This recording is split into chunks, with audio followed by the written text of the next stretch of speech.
La vérité, après 25 ans.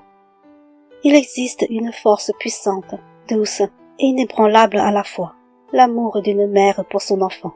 Cet amour, qui réchauffe les cœurs, apaise les peines et donne du courage, est une source de lumière dans les moments sombres.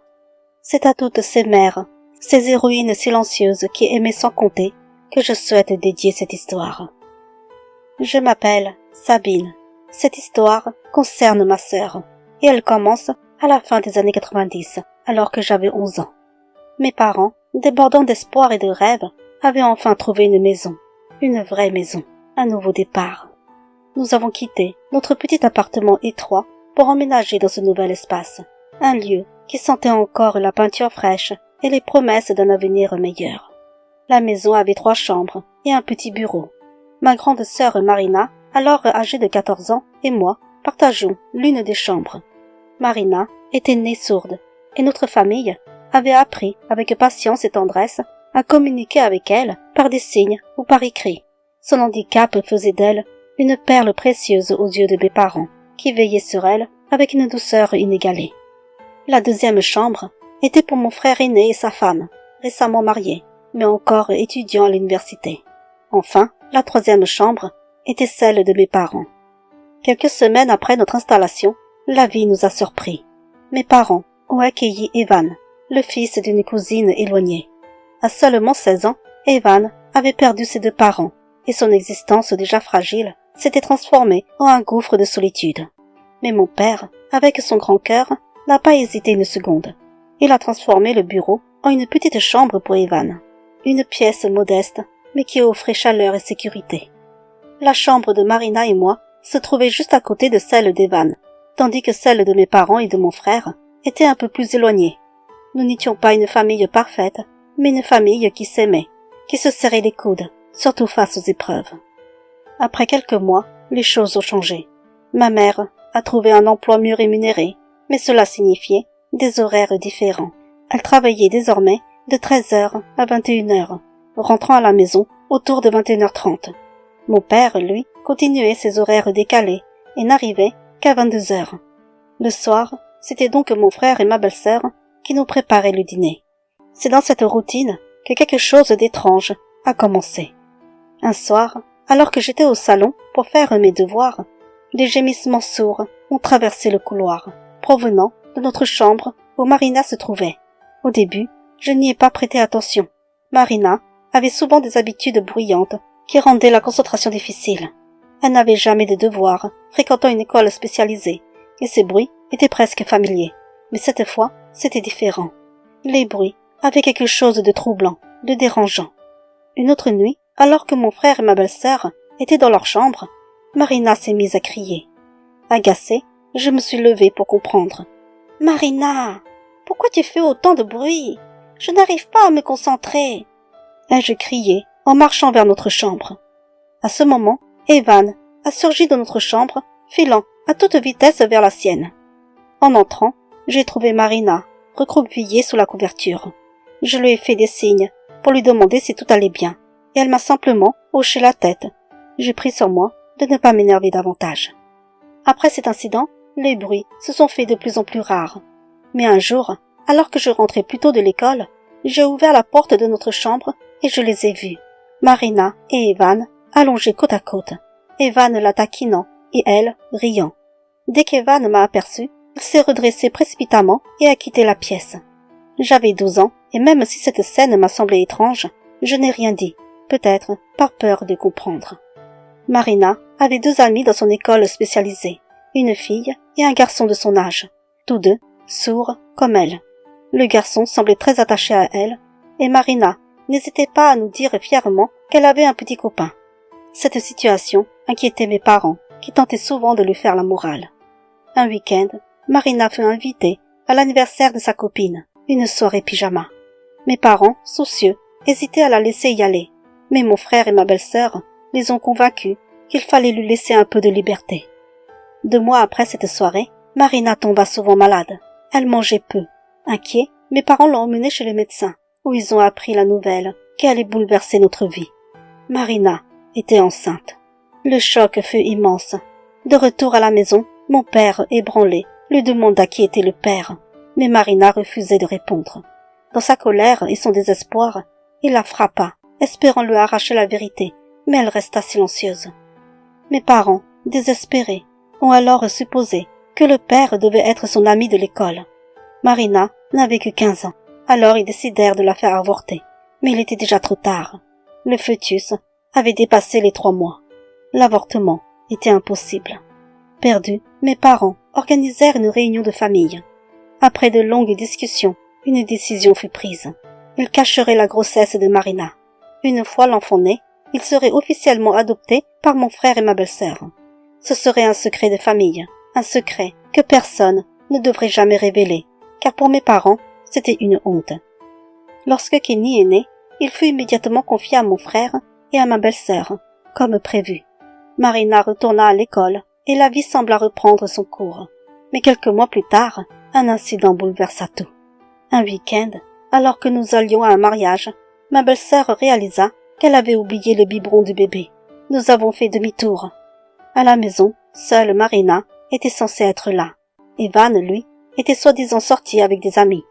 Mon père entra alors pour récupérer les biberons, mais il ne ressortit pas. Après un long moment, il reparut, le visage fermé. « On ne va plus au mariage, » nous dit-il. En rentrant, la vérité éclata. Il avait surpris Evan et Marina ensemble, au lit. Furieux, il avait frappé Evan, qui avoua finalement. Cela faisait plus d'1 an qu'il abusait de Marina, et Kenny était son fils. Mon père, tiraillé entre la colère et la honte, voulut appeler la police, mais par respect pour les parents décédés d'Evan et par peur de la honte publique, il se ravisa.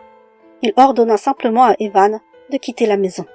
Evan partit vivre chez un autre cousin, loin de nous. Kenny grandissait, officiellement, comme le fils de mon frère et de ma belle-sœur. Pourtant, c'était Marina qui s'occupait le plus de lui. Elle le nourrissait, le bordait, le consolait, comme une mère en silence.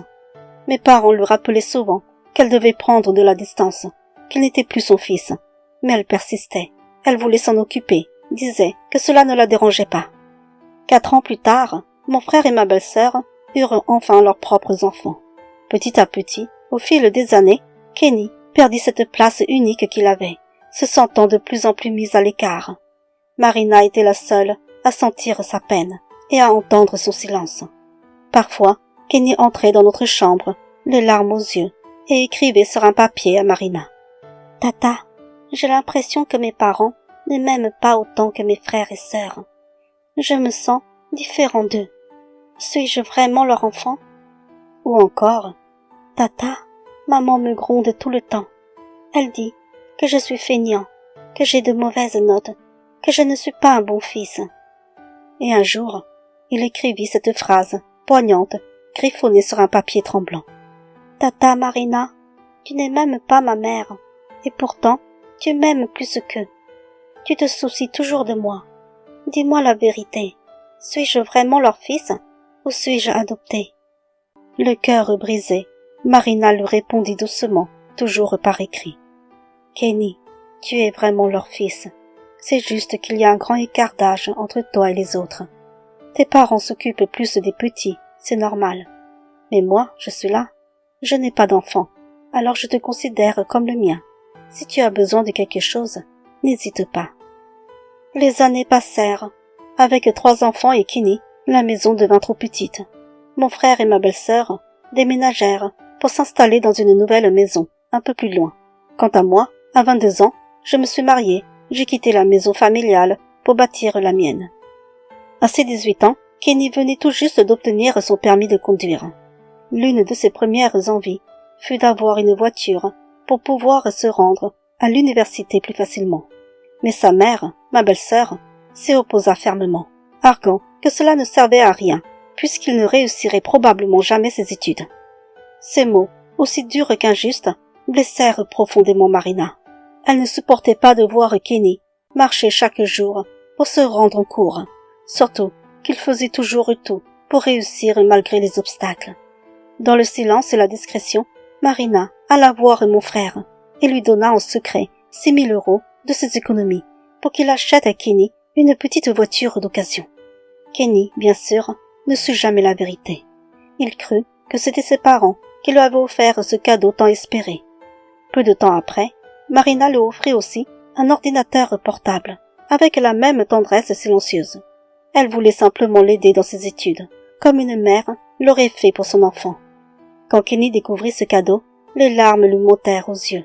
Il serra Marina dans ses bras avec une émotion profonde, conscient qu'aucun membre de sa famille n'aurait jamais eu ce geste pour lui.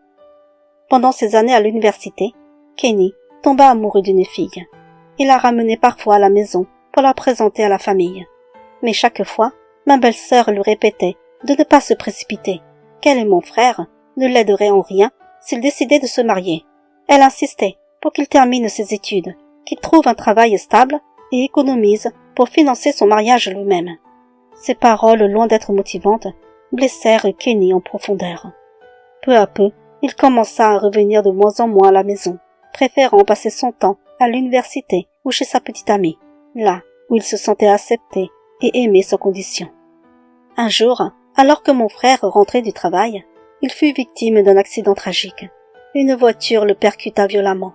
Transporté d'urgence à l'hôpital, il succomba à ses blessures peu de temps après. Ce fut un choc immense pour toute notre famille. Sa disparition laissa un vide que rien ne pouvait combler. Dans l'urgence des préparatifs pour les funérailles, ma belle-sœur emprunta 15 000 € à mes parents, en promettant de les rembourser dès qu'elle recevrait l'argent de l'assurance. Mais une fois les obsèques terminées et les fonds de l'assurance perçus, elle refusa de rendre l'argent. Elle déclara alors à mes parents que cette somme leur revenait en compensation des années pendant lesquelles Marina et eux avaient vécu sous son toit, affirmant qu'elle et mon frère avaient tout assumé seuls, les factures et les charges. Une dispute éclata entre elle et mes parents, profondément blessés par ces paroles.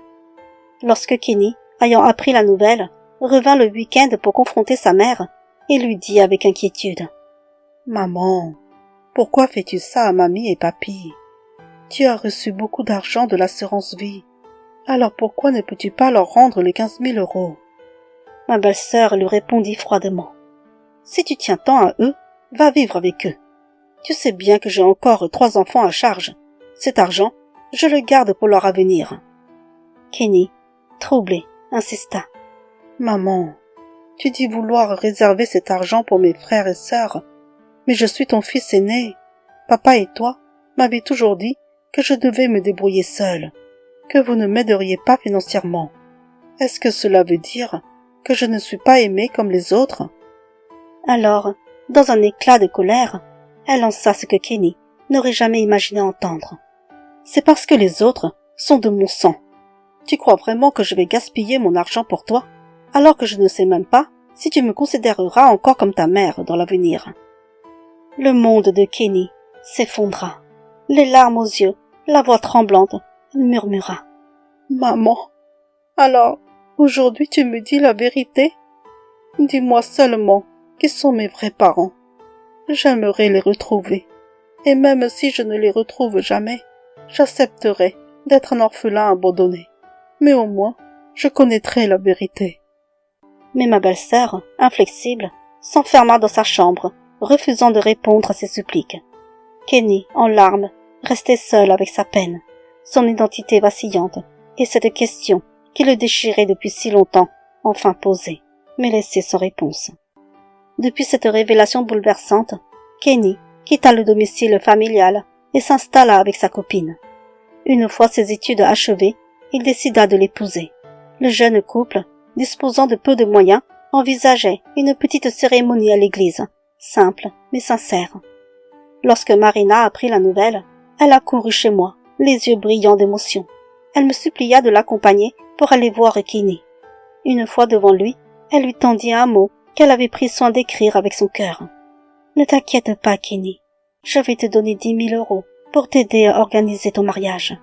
Offre à ta compagne une belle robe, choisissez vos alliances et créez-vous un souvenir inoubliable. » Elle lui tendit alors une enveloppe contenant l'argent, mais Kenny, visiblement ému, secoua la tête et refusa. « Tu es juste ma tante. Je ne peux pas accepter autant d'argent de toi. Déjà pour la voiture, si j'avais su que c'était toi qui l'avais payée, je ne l'aurais jamais conduite.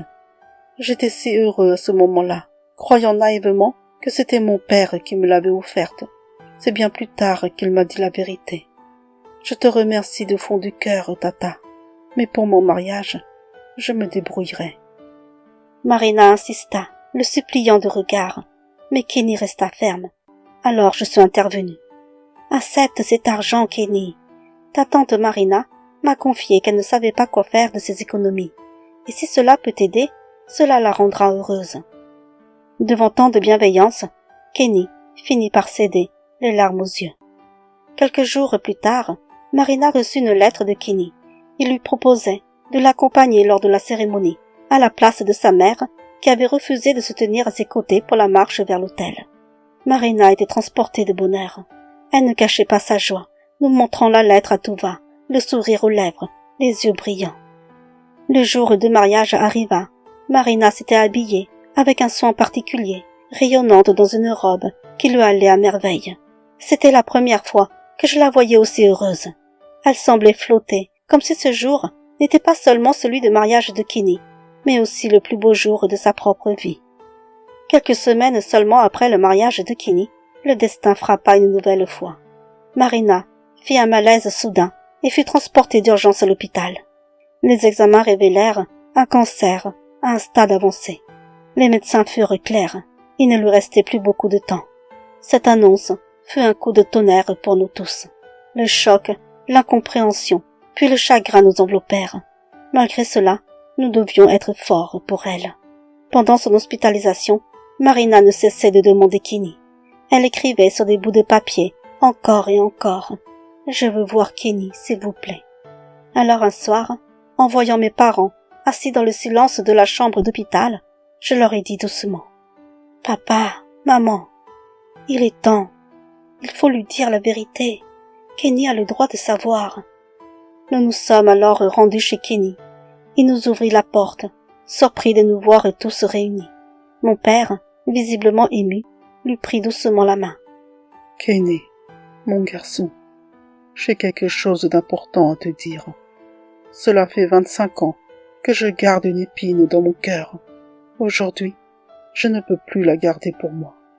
Une fois que tu auras entendu tout cela, si tu peux me pardonner, j'en serai soulagé.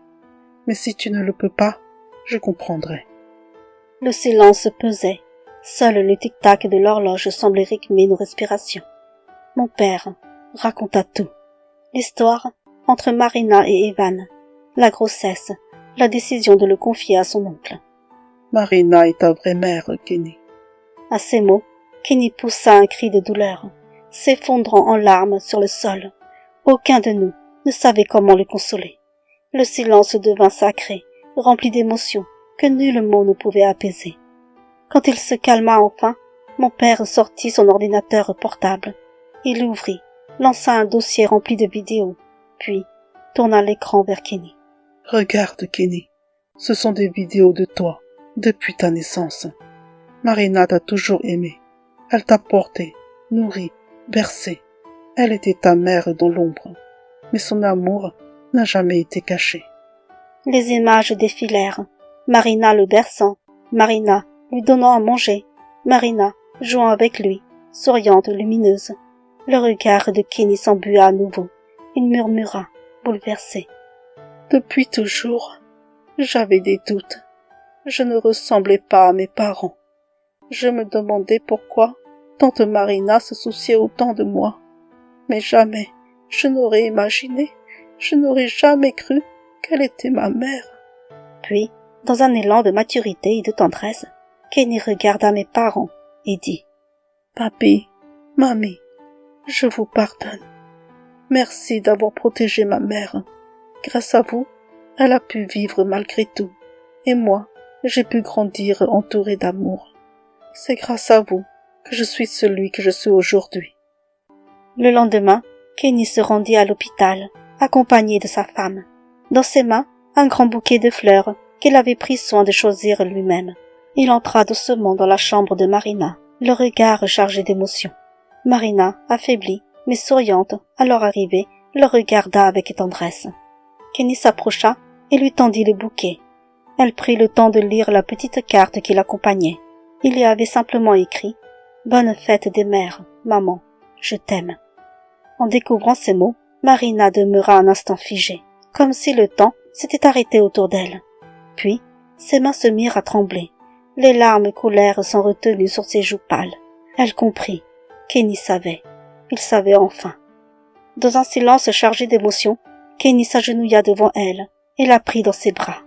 Marina, malgré la faiblesse de son corps, le serra aussi fort qu'elle pouvait, comme pour rattraper les années perdues. Ils restèrent ainsi un long moment, mère et fils enfin réunis, dans les larmes, dans l'amour, dans la vérité. Nous étions là, silencieux, les larmes aux yeux, témoins de cette étreinte bouleversante que la vie avait trop longtemps retardée. 3 mois plus tard, Marina s'éteignit paisiblement. Elle était partie, avec le cœur plus léger, sachant que Kenny connaissait la vérité et qu'il l'aimait malgré tout. Avant de mourir, elle avait confié à mes parents une lettre à remettre à Kenny. Dans cette lettre, écrite de sa main tremblante, elle disait « Mon fils, mon Kenny, si tu lis cette lettre, c'est que je suis partie. Mais ne sois pas triste. Même si je ne suis plus là, mon esprit restera toujours à tes côtés. Je t'ai aimé du premier jour, et je t'aimerai au-delà de la mort. Tu as été ma fierté, mon trésor caché. Sois heureux, vis librement, et n'oublie jamais que quelque part dans le ciel, ta mère veille sur toi. » Kenny lut la lettre, les mains serrées, les larmes coulant sans fin. Après l'enterrement, il se rendait chaque jour sur la tombe de Marina. Il y déposait des fleurs, s'asseyait et parlait à voix basse, comme s'il lui confiait tout ce qu'il n'avait pas pu lui dire en 25 ans. Je le rejoignais parfois, et quand je le voyais pleurer, le cœur brisé, je lui disais doucement « Kenny, ne pleure plus. Même si ta mère n'est plus là, elle vit toujours dans ton cœur. Et surtout, vous vous êtes retrouvés. Pendant 3 mois, vous avez pu être ce que vous aviez toujours été au fond, mère et fils. Rien ni personne ne pourra jamais vous enlever ça. » Aujourd'hui, cela fait presque 2 ans que Marina nous a quittés. 2 années sans son sourire discret, sans ses gestes doux, sans ses silences pleins de tendresse. Et pourtant, elle est là, dans chaque battement de cœur de Kenny, dans chaque souvenir qu'elle a laissé derrière elle, dans ce lien invisible mais indestructible qui unit une mère à son enfant. Kenny, lui, continue de se rendre régulièrement sur sa tombe. Il s'assoit en silence, dépose des fleurs fraîches, parfois lui parle longuement, parfois reste là sans dire un mot. Je comprends aujourd'hui que rien n'est plus fort que l'amour d'une mère pour son enfant. Rien ne peut l'effacer, ni le silence, ni le mensonge, ni le temps. Il peut être caché, ignoré, oublié par les autres, mais jamais par le cœur. L'amour maternel est une vérité qui finit toujours par trouver son chemin. Et cette vérité, même douloureuse, a permis à Kenny de se reconstruire, de comprendre, de pardonner, d'avancer. Marina n'est plus là physiquement, mais son amour vit à travers lui, à travers chacun de ses choix, chacune de ses victoires, chacune de ses larmes.